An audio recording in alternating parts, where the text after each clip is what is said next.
Mi nombre no importa, pero mi historia sí. Hoy voy a contarte algo que nunca pensé que tendría el valor de compartir, algo que me ha perseguido durante años y que finalmente he logrado transformar en mi mayor fortaleza. Esta es la historia de cómo perdí todo lo que creía importante, cómo mi propia familia me traicionó de la manera más cruel, y cómo descubrí que a veces perder es la única forma de realmente ganar. Si estás pasando por momentos difíciles, si sientes que el mundo entero está en tu contra, quédate conmigo. Esta historia podría cambiar tu perspectiva para siempre. Porque lo que aprendí después de perderlo todo no fue solo a sobrevivir, sino a renacer como la mujer que nunca supe que podía ser. Crecí en una casa donde el amor era un lujo que no podíamos permitirnos, aunque no por falta de dinero, sino por falta de humanidad. Mis padres tenían suficiente para vivir cómodamente, pero su riqueza emocional era inexistente. Desde muy pequeña entendí que mi lugar en esa familia era el de la sombra, la que siempre estaba ahí pero nunca era vista realmente. Mi hermana mayor, Isabella, era la estrella dorada, la niña perfecta que podía hacer cualquier cosa sin consecuencias. Mi hermano menor, Diego, era el príncipe mimado, el heredero que llevaría el apellido familiar con honor. Y yo era simplemente la que estaba en el medio, la que servía para hacer que los otros dos brillaran más.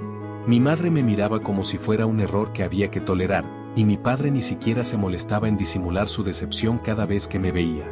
En esa casa aprendí que el amor tenía que ganarse, que tenía que ser perfecta para merecer aunque fuera una sonrisa, pero también aprendí que sin importar cuánto me esforzara, nunca sería suficiente para ellos. Los desayunos eran un ritual de humillación diaria. Mientras Isabella contaba sus logros del día anterior y Diego hacía travesuras que todos encontraban adorables, yo me sentaba en silencio, tratando de volverme invisible. Mi madre servía el desayuno con una sonrisa para ellos y una expresión de fastidio para mí. «Apúrate, que vas a llegar tarde otra vez», me decía con un tono que no usaba con los otros. Si me atrevía a contar algo sobre mi día, mis logros en la escuela o mis pequeños triunfos, la conversación se desviaba inmediatamente hacia Isabella o Diego. Era como si mis palabras no tuvieran peso, como si mi voz fuera apenas un murmullo insignificante en el viento. Durante años creí que era yo la que tenía algo malo, que había algo inherentemente defectuoso en mí que hacía que fuera imposible de amar. Me esforzaba el doble que mis hermanos en todo, sacaba mejores notas, ayudaba más en casa, trataba de ser la hija perfecta, pero cada pequeño error mío era magnificado mientras que los errores de ellos eran minimizados o directamente ignorados. Vivía caminando sobre cáscaras de huevo, midiendo cada palabra, cada gesto, tratando desesperadamente de encontrar la fórmula secreta que me haría merecedora del amor que veía que mis hermanos recibían tan naturalmente. La Navidad de mis 16 años fue cuando realmente comprendí mi lugar en esa familia. Habíamos estado ahorrando durante meses para comprar regalos, y yo había trabajado después de clases limpiando casas para ganar dinero extra. Quería comprarle a cada miembro de mi familia algo especial, algo que les demostrara cuánto los amaba a pesar de todo.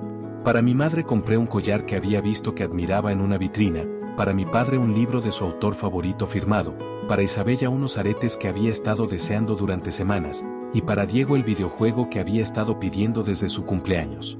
Gasté cada centavo que había ganado con tanto esfuerzo, pero lo hice con amor. La mañana de Navidad llegó y todos abrimos nuestros regalos en la sala. Mis hermanos recibieron montones de obsequios costosos, mi madre fue cubierta de joyas y perfumes caros, mi padre recibió varios regalos tecnológicos que había mencionado querer. Cuando llegó mi turno, encontré una pequeña caja mal envuelta debajo del árbol. Dentro había un par de calcetines baratos y una nota que decía «para que no andes descalza». El contraste era tan cruel, tan deliberado, que sentí como si me hubieran abofeteado en público. Pero lo peor no fue eso. Lo peor fue ver las sonrisas de satisfacción en sus rostros mientras observaban mi reacción, como si mi dolor fuera parte del entretenimiento navideño. En el colegio no era diferente. Mis compañeras sabían de alguna manera que yo era diferente, que venía de un lugar donde no era querida, y eso me convertía en un blanco fácil. Isabella, que iba a la misma escuela pero en un grado superior, había logrado cultivar una imagen perfecta entre todos. Era popular, querida, admirada. Yo era simplemente la hermana de Isabella, y no la hermana destacada, sino la que no había heredado los genes correctos. Las chicas de mi clase a menudo me preguntaban cómo era posible que Isabella y yo fuéramos hermanas, como si fuera inconcebible que pudiéramos venir de la misma familia. ¿Estás segura de que no eres adoptada?, me preguntaban con risitas crueles. Durante el almuerzo me sentaba sola la mayoría de los días, leyendo un libro o fingiendo estar ocupada con la tarea. Veía desde lejos cómo Isabella reinaba sobre su grupo de amigas, como todos la adoraban y buscaban su aprobación. Yo anhelaba, aunque fuera una fracción de esa aceptación, de ese sentido de pertenencia que parecía tan natural para ella. Mis notas eran excelentes, mejores que las de Isabella, pero nadie parecía notarlo. Los profesores la recordaban a ella y me comparaban constantemente con su popularidad y carisma, nunca con mi dedicación académica o mi esfuerzo. La universidad representaba para mí la posibilidad de un nuevo comienzo, un lugar donde podría reinventarme y finalmente encontrar mi lugar en el mundo. Había ganado una beca de excelencia académica para estudiar administración de empresas, algo de lo que estaba inmensamente orgullosa. Pero incluso este logro fue minimizado en casa. Cualquiera puede ser inteligente, dijo mi madre cuando le conté sobre la beca. Lo que importa es tener personalidad y carisma, como Isabella. Mi hermana había decidido estudiar diseño de modas en una universidad privada costosa, por supuesto financiada completamente por mis padres. Durante mis años universitarios trabajé medio tiempo en una cafetería para cubrir mis gastos personales, mientras que Isabella recibía una generosa mesada mensual. Yo comía sándwiches baratos y usaba la misma ropa durante años, mientras que ella presumía outfits nuevos cada semana en sus redes sociales. A pesar de las dificultades, me gradué magna cum laude y conseguí una práctica profesional en una empresa prestigiosa. Llamé a casa emocionada para compartir la noticia, pero mi madre apenas murmuró un qué bien distraído antes de empezar a hablarme sobre el nuevo novio de Isabella, un chico de familia adinerada que aparentemente era perfecto para ella. En ese momento entendí que no importaba cuánto lograra académica o profesionalmente, nunca sería suficiente para ganar su orgullo o su amor. Fue durante mis primeros años de trabajo que conocí a Alejandro. Era mayor que yo, exitoso, carismático, y por primera vez en mi vida alguien parecía verme realmente. Me cortejó con una intensidad que me abrumó y me emocionó a la vez. Flores todos los días, cenas en restaurantes elegantes, regalos caros que yo nunca había soñado recibir. Después de años de sentirme invisible, su atención era como el sol después de un invierno eterno. Me propuso matrimonio después de un año de relación, y yo acepté sin pensarlo dos veces. Por primera vez sentía que tenía algo que mostrar a mi familia, alguien que me había elegido a mí sobre todas las demás. La boda fue hermosa, o al menos así parecía desde afuera. Alejandro insistió en que fuera un evento grande y elegante, y mis padres finalmente parecían orgullosos de mí. Durante la recepción escuché a mi madre presumir ante sus amigas sobre el excelente partido que había conseguido su hija. Era extraño sentir su aprobación después de tantos años, pero también era embriagador. Creí que finalmente había encontrado mi lugar, que había logrado demostrar que yo también merecía ser amada y valorada. Alejandro era mi escape de una vida de invisibilidad, mi boleto hacia una existencia donde importaba. O al menos eso creía en ese momento, sin saber que estaba cambiando una prisión por otra aún más cruel. Los primeros meses de matrimonio fueron como un sueño. Alejandro me trataba como a una reina, me llenaba de atenciones y me hacía sentir especial. Vivíamos en un apartamento hermoso en el mejor barrio de la ciudad, yo tenía ropa elegante, joyas brillantes, y por primera vez en mi vida parecía tener todo lo que siempre había deseado. Pero lentamente, casi imperceptiblemente, las cosas comenzaron a cambiar. Al principio fueron comentarios pequeños sobre mi ropa, ¿no crees que ese vestido te queda un poco apretado? O tal vez deberías usar algo más elegante para la cena con mis socios. Luego vinieron las sugerencias sobre mi trabajo, no entiendo por qué quieres trabajar tanto, yo gano suficiente para los dos. Cuando protesté, me explicó con paciencia condescendiente que una esposa de su nivel social no necesitaba trabajar, que sería mejor que me dedicara a apoyar su carrera y a ser la perfecta esposa anfitriona. Sin darme cuenta, poco a poco fui cediendo terreno. Dejé mi trabajo, abandoné mis ambiciones, me convertí en el accesorio perfecto para su imagen pública. Él controlaba las finanzas, él decidía a dónde íbamos, con quién nos relacionábamos, incluso qué comía yo. Todo se disfrazaba de amor y protección, pero yo estaba siendo sistemáticamente aislada de todo lo que me había definido como persona. Cuando finalmente me di cuenta de lo que estaba pasando, ya era demasiado tarde. Dependía completamente de él para todo, y él lo sabía. Mi familia, que nunca había mostrado interés genuino en mi bienestar, de repente se volvió muy atenta a mi matrimonio, pero no por las razones correctas.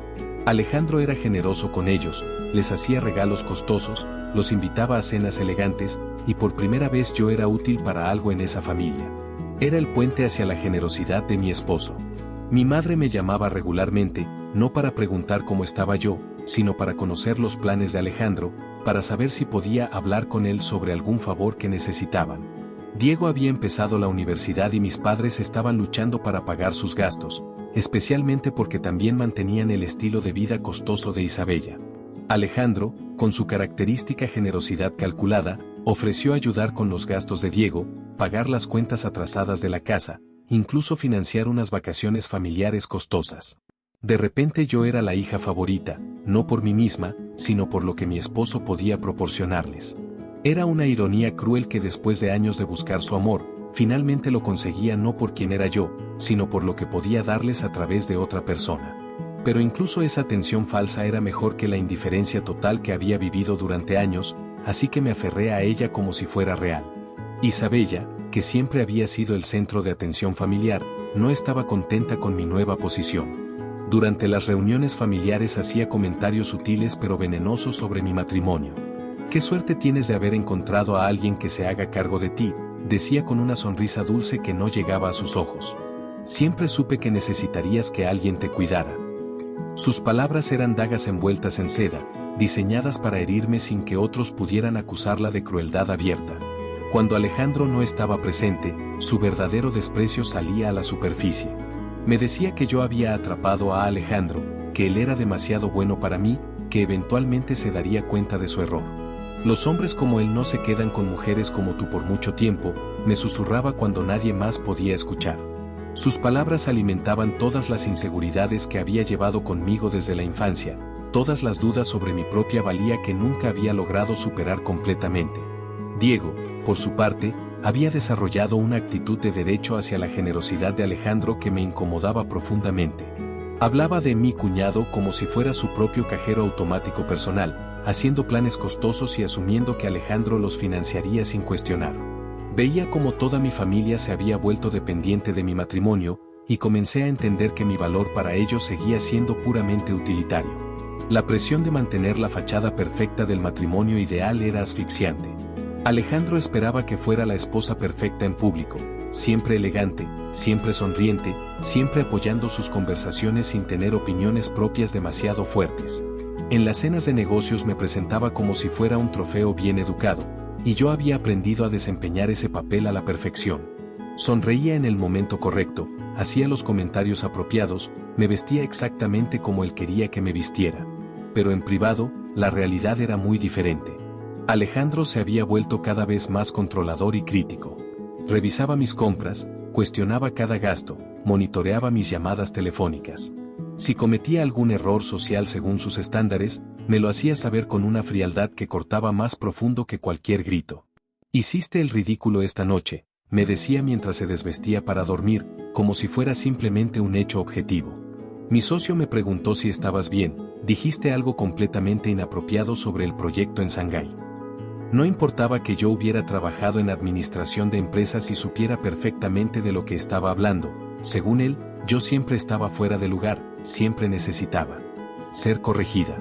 Vivía en un estado constante de ansiedad, midiendo cada palabra, cada gesto, tratando de anticipar que podría desagradarle.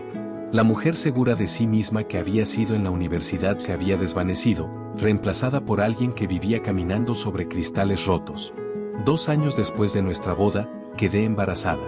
Al principio pensé que este sería el momento en que todo cambiaría, en que finalmente tendríamos algo que nos uniría de verdad, algo que sería solo nuestro. Pero incluso mi embarazo se convirtió en otra área donde Alejandro ejercía control. Decidió qué médico debía ver, qué debía comer, cómo debía vestirme para acomodar mi nueva condición adecuadamente. Cuando perdí el bebé a los 4 meses, mi mundo se desplomó. No solo había perdido al hijo que ya amaba con todo mi corazón, sino que también había perdido la esperanza de que algo puro y mío pudiera existir en mi vida. Alejandro mostró simpatía en público, pero en privado su reacción fue pragmática y fría. «Estas cosas pasan», me dijo mientras yo lloraba inconsolablemente. «Podemos intentarlo de nuevo cuando estés mejor». No hubo abrazo, no hubo lágrimas compartidas, no hubo reconocimiento de que habíamos perdido algo irreemplazable juntos. Mi familia tampoco supo cómo manejar mi dolor. Mi madre me dijo que no me preocupara, que era joven y tendría otros hijos. Isabella comentó que tal vez era una bendición disfrazada, porque ahora podría enfocarme en ser una mejor esposa. Sus palabras eran como sal en una herida abierta, pero ya había aprendido a no esperar comprensión real de ellos. Me sumí en una depresión profunda de la cual tardé meses en salir, y cuando finalmente emergí, era una versión aún más quebrada de mí misma. El tercer año de matrimonio trajo cambios inesperados en la situación financiera de Alejandro. Su empresa pasó por dificultades, algunos de sus inversiones no resultaron como esperaba, y por primera vez nuestro estilo de vida lujoso estaba en peligro. Esperaba que este fuera un momento en que nos acercáramos, en que enfrentáramos los desafíos juntos como un equipo. En cambio, Alejandro se volvió aún más distante y crítico. De alguna manera, sus problemas financieros también eran mi culpa. Si no hubiera tenido que mantener el estilo de vida que esperabas, habría podido hacer inversiones más inteligentes, me decía. Yo, que había dejado mi carrera para ser la esposa que él quería, de repente era una carga financiera. Cuando sugerí que podría volver a trabajar para ayudar con los gastos, me miró como si hubiera dicho algo absurdo. ¿Y qué van a pensar mis socios? ¿Que no puedo mantener a mi propia esposa? Su orgullo era más importante que nuestra estabilidad económica, pero de alguna manera yo seguía siendo la culpable de la situación. Durante este periodo, las llamadas de mi familia se hicieron menos frecuentes. Cuando la generosidad de Alejandro se redujo, su interés en mantener una relación conmigo también disminuyó. Era una lección dolorosa pero clara sobre la naturaleza condicional del amor que siempre había recibido de ellos. Solo importaba cuando tenía algo que ofrecerles. Fue durante esta época difícil que conocí a Sofía en una clase de yoga a la que había empezado a asistir para manejar mi ansiedad. Sofía era todo lo que yo había dejado de ser, independiente, segura de sí misma, dueña de su propia vida. Era psicóloga, tenía su propia práctica, viajaba sola, tomaba sus propias decisiones. Al principio me intimidaba su seguridad, pero gradualmente se convirtió en mi amiga más cercana. Era la primera persona en años que parecía interesada en conocer quién era yo realmente, no solo en mi función como esposa de alguien importante. Conmigo era paciente y comprensiva, me ayudaba a recordar pedazos de la persona que había sido antes del matrimonio. ¿Qué te gustaba hacer antes de casarte?, me preguntaba. Era una pregunta simple, pero me tomó semanas poder responderla. Había perdido tanto de mí misma que ya no recordaba que me hacía feliz. Sofía se convirtió en mi ancla a la realidad, la persona que me recordaba que merecía ser tratada con respeto y dignidad. Pero incluso esta amistad se convirtió en fuente de conflicto en casa. Alejandro no aprobaba que pasara tiempo con ella. Esa mujer te está llenando la cabeza de ideas raras, me decía. Las mujeres divorciadas siempre tratan de sabotear los matrimonios felices de otras. Sofía no estaba divorciada, pero nunca se había casado, y para Alejandro eso la convertía automáticamente en una influencia negativa. Comenzó a limitar el tiempo que podía pasar con ella, creando conflictos cada vez que quería verla. La gota que derramó el vaso llegó en nuestro cuarto aniversario de bodas. Alejandro había planeado una cena romántica en el restaurante donde habíamos tenido nuestra primera cita, y yo tenía esperanzas de que fuera un nuevo comienzo para nosotros. Durante los últimos meses había estado haciendo un esfuerzo consciente por ser la esposa perfecta que él quería, tratando de evitar cualquier conflicto, apoyándolo durante sus dificultades financieras sin quejarme. Esa noche me vestí con especial cuidado, usando el vestido que él había comprado para mí el año anterior y las joyas que me había regalado en nuestra luna de miel. Durante la cena hablamos de recuerdos felices, de nuestros planes para el futuro, y por un momento sentí que tal vez podríamos recuperar lo que habíamos perdido. Alejandro parecía relajado y cariñoso, más como el hombre del que me había enamorado. Cuando llegó el momento del postre, sacó una pequeña caja de terciopelo y mi corazón se aceleró pensando que sería algún regalo especial para celebrar nuestro aniversario. Pero cuando abrí la caja, dentro no había joyas. Había papeles doblados. Los desdoblé con manos temblorosas y encontré documentos de divorcio ya preparados, listos para mi firma. He pensado mucho sobre esto, me dijo con la misma voz casual que usaría para comentar el clima. Creo que los dos merecemos ser felices, y claramente esto no está funcionando para ninguno de los dos. El restaurante seguía lleno de parejas celebrando, la música romántica seguía sonando, las velas seguían brillando en nuestra mesa, pero mi mundo acababa de colapsar completamente. Lo que siguió fue la humillación más profunda que había experimentado en mi vida. Alejandro ya había consultado con abogados, ya había hecho planes para nuestras propiedades compartidas, ya había decidido nuestro futuro sin consultarme. Me explicó con detalles clínicos cómo se dividiría todo. Él se quedaría con el apartamento porque estaba a su nombre, yo recibiría una suma módica que él consideraba generosa dadas las circunstancias, y tendríamos que vender el auto que habíamos comprado juntos. No mencionó el hecho de que yo había abandonado mi carrera por él, que había sacrificado años de desarrollo profesional para ser la esposa que él quería. No reconoció que había invertido 4 años de mi vida construyendo algo que él estaba deshaciendo con la misma facilidad con que se cancela una suscripción a una revista. No te preocupes, me dijo, como si fuera un gesto de bondad. Te daré tiempo para encontrar un lugar donde vivir y reorganizar tu vida. No soy un monstruo. Pero sí lo era. Era el tipo de monstruo más cruel, el que destruye vidas con sonrisas y cortesía, el que presenta la traición como un favor. Esa noche regresé a casa en shock, incapaz de procesar completamente lo que había pasado. Me senté en el sofá de nuestra sala, rodeada de todas las cosas que habíamos comprado juntos, todos los recuerdos de lo que pensé que era nuestra vida compartida, y finalmente entendí que nada de eso había sido real. Había sido una ilusión elaborada, y yo había sido la única que realmente había estado viviendo en ella. Cuando llamé a mi familia para contarles sobre el divorcio, sus reacciones confirmaron mis peores sospechas sobre la naturaleza de su amor hacia mí. Mi madre no preguntó cómo estaba yo emocionalmente, no se ofreció a apoyarme durante este momento terrible. Su primera pregunta fue, ¿qué va a pasar con Diego? Alejandro prometió ayudar con sus gastos universitarios hasta que se graduara. Mi padre fue aún más directo, espero que no hayas hecho algo para arruinar tu matrimonio. Alejandro es un buen hombre, y los buenos hombres no se van sin razón. Isabella fingió simpatía por unos minutos antes de revelar su verdadero pensamiento, siempre supe que esto pasaría eventualmente. Los hombres como Alejandro no se quedan con mujeres como tú para siempre. Deberías estar agradecida por los años que tuviste. Sus palabras eran como puñales, cada una diseñada para confirmar todas las inseguridades que yo había cargado durante años. No había abrazo reconfortante, no había oferta de refugio temporal, no había vamos a superar esto juntas. Solo había juicio, decepción y la clara implicación de que este fracaso era enteramente mi culpa. Diego, que había estado viviendo cómodamente gracias a la generosidad de Alejandro, me culpó abiertamente por arruinar las cosas para toda la familia.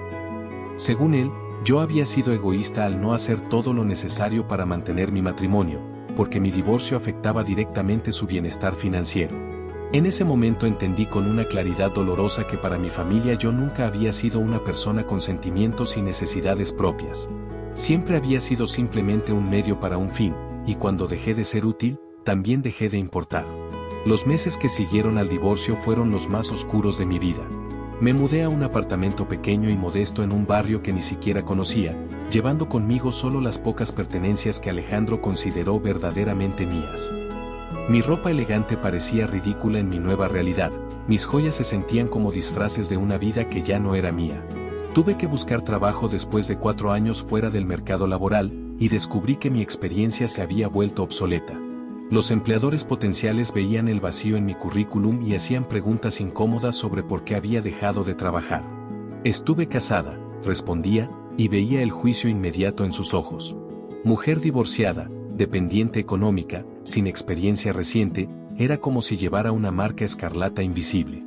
Finalmente conseguí un trabajo en una empresa pequeña, ganando menos de la mitad de lo que había ganado antes de casarme. Mi nuevo jefe era condescendiente y mis colegas me trataban como si fuera una intrusa que había logrado colarse en su mundo profesional. Cada día era una lucha para mantener la dignidad mientras reconstruía mi vida desde cero. Las noches eran las peores. Me sentaba en mi apartamento vacío, comiendo cenas solitarias y preguntándome cómo había llegado a ese punto. Había perdido a mi esposo, a mi familia, mi estatus social, mi seguridad financiera, incluso mi identidad. Era como si la mujer que había sido hubiera muerto y yo fuera simplemente un fantasma que seguía funcionando por inercia. Sofía fue la única luz durante esos meses oscuros. Cuando el resto del mundo me había abandonado, ella se quedó. Me ayudó a encontrar mi apartamento, me acompañó a las entrevistas de trabajo cuando mis nervios me traicionaban, me cocinó cuando estaba demasiado deprimida para comer. Pero lo más importante, me ayudó a empezar el proceso de redescubrir quién era yo sin todas las máscaras que había usado durante años. ¿Qué quiere hacer con su vida la verdadera tú?, me preguntaba durante nuestras largas conversaciones nocturnas. Era una pregunta que no había considerado en años. Durante tanto tiempo había sido la hija que trataba de ganar amor, luego la esposa que trataba de mantener la paz, pero nunca había sido simplemente yo misma. Sofía me animó a buscar terapia, algo que Alejandro siempre había descartado como autoindulgencia innecesaria. Mi terapeuta, la doctora Martínez, fue la primera persona en años que me escuchó sin juzgarme, que validó mis sentimientos sin tratar de arreglarme. Fue ella quien me ayudó a entender que lo que había vivido no era amor sino manipulación, que mi familia había sido emocionalmente abusiva durante años, que yo había normalizado comportamientos que nunca debería haber aceptado. El proceso de terapia fue doloroso pero liberador. Por primera vez en mi vida adulta estaba aprendiendo a valorarme por quien era, no por lo que podía hacer por otros. Mientras yo luchaba por reconstruir mi vida, mi familia siguió adelante como si yo nunca hubiera existido. Las pocas veces que llamé buscando apoyo emocional, me encontré con indiferencia o críticas veladas. Ya es hora de que superes esto y sigas adelante, me decía mi madre. No puedes quedarte sintiéndote lástima por ti misma para siempre.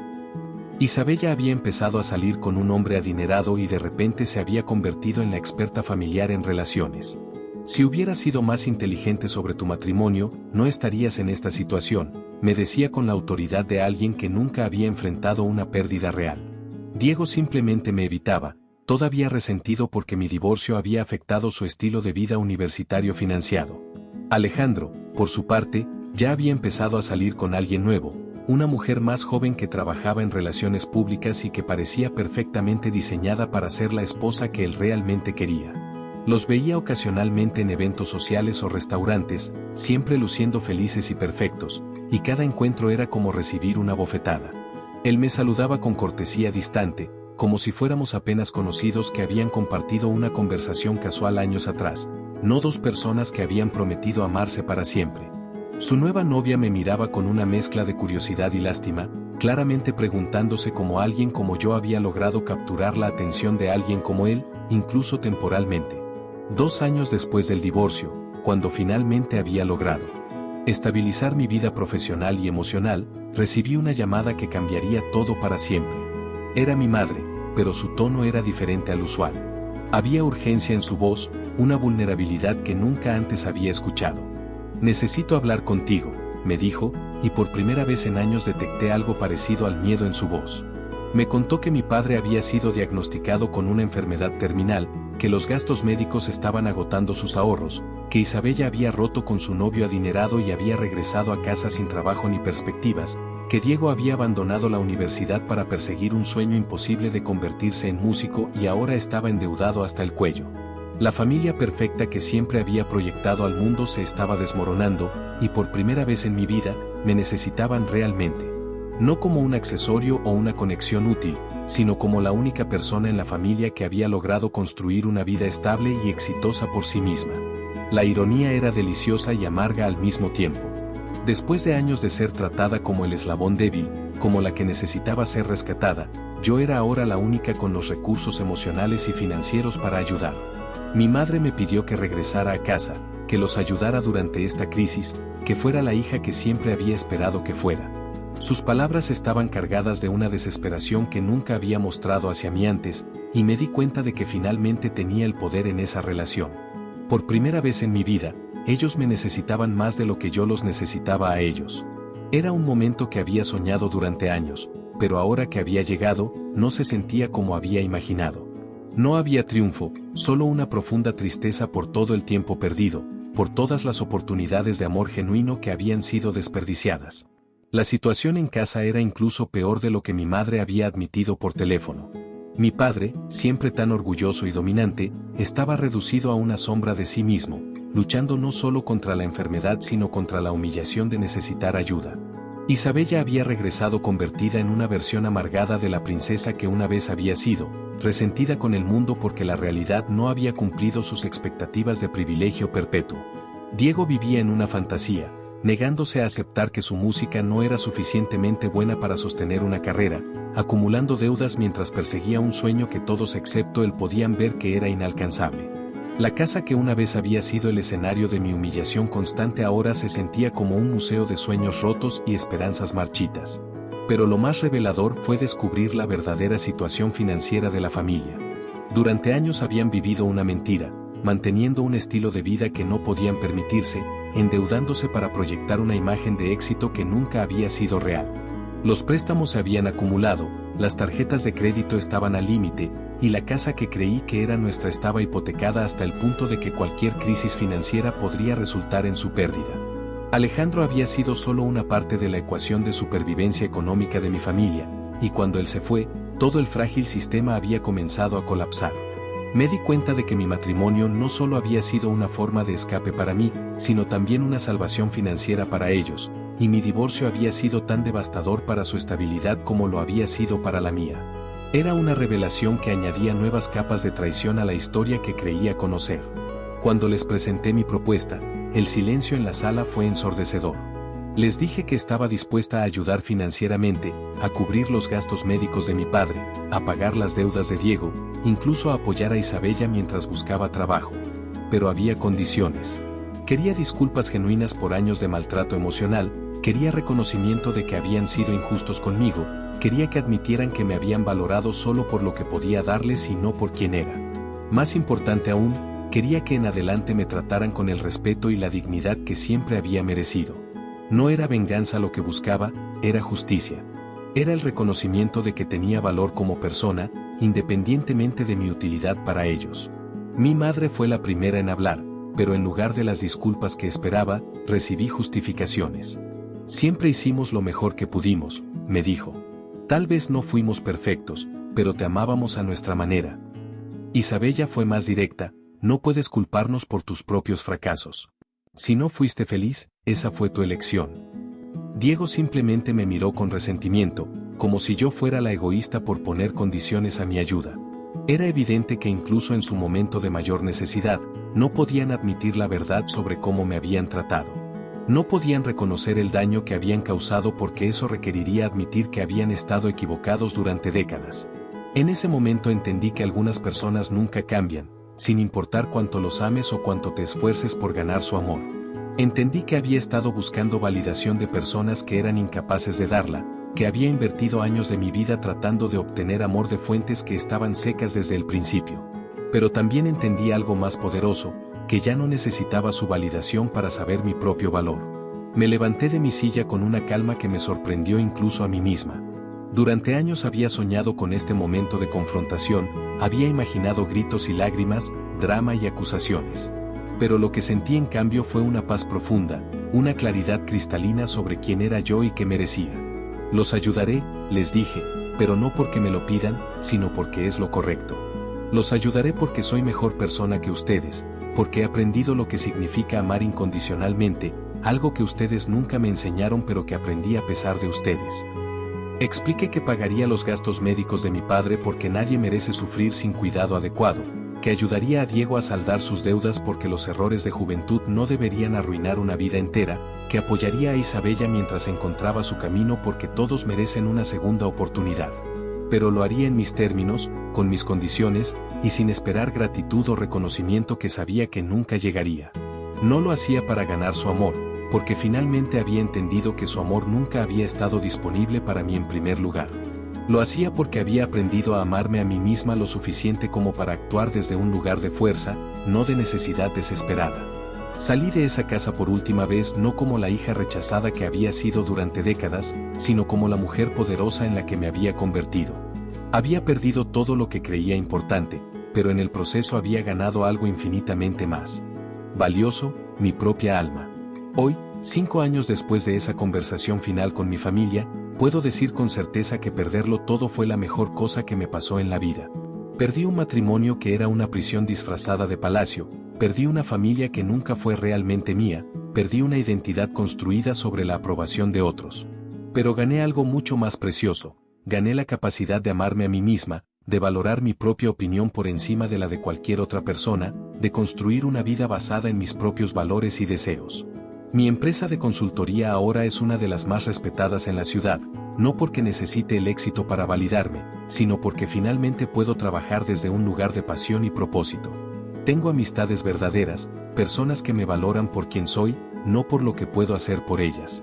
Tengo una relación romántica con un hombre que me ve como su igual, que celebra mis éxitos en lugar de sentirse amenazado por ellos, que me ama no a pesar de mi pasado sino incluyendo cada cicatriz que me hizo quien soy hoy.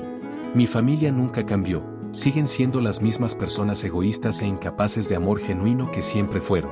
Pero yo cambié, y ese cambio hizo toda la diferencia. Aprendí que no puedes controlar cómo otros te tratan, pero sí puedes controlar cuánto permites que su comportamiento afecte tu percepción de tu propio valor. Aprendí que el amor verdadero no es algo que tienes que ganar o merecer, sino algo que das y recibes libremente. Y más importante, aprendí que perder todo lo que creías importante a veces es el único camino hacia encontrar todo lo que realmente necesitas. Si estás viendo este video porque te sientes identificada con mi historia, si estás viviendo en una situación donde no te valoran, donde tienes que pedir perdón por existir, donde tu amor nunca es correspondido de la manera que mereces, quiero que sepas que no estás sola. Quiero que sepas que tu valor no depende de la capacidad de otros para reconocerlo. Quiero que sepas que está bien alejarte de personas que te lastiman, incluso si esas personas son tu familia. Está bien poner límites, está bien decir no, está bien priorizar tu propia felicidad. No es egoísmo, es supervivencia. No es crueldad, es amor propio. El camino no será fácil, habrá días en los que querrás rendirte, en los que la soledad se sentirá más pesada que la humillación. Pero te prometo que del otro lado de esa oscuridad hay una luz que es más brillante de lo que puedes imaginar ahora mismo. Hay una versión de ti misma esperando ser descubierta, una mujer fuerte y completa que no necesita la validación de nadie para saber su propio valor. La historia que te conté hoy no es solo mi historia, es la historia de cada mujer que se ha atrevido a exigir más de la vida de lo que otros estaban dispuestos a darle. Es la historia de la transformación que viene cuando finalmente decides que mereces amor, respeto y felicidad, no como privilegios que tienes que ganar, sino como derechos fundamentales que tienes por el simple hecho de existir. Si esta historia tocó tu corazón, si te hizo sentir menos sola en tu propia lucha, te pido que le des like a este video y lo compartas con otras mujeres que puedan necesitar escuchar este mensaje.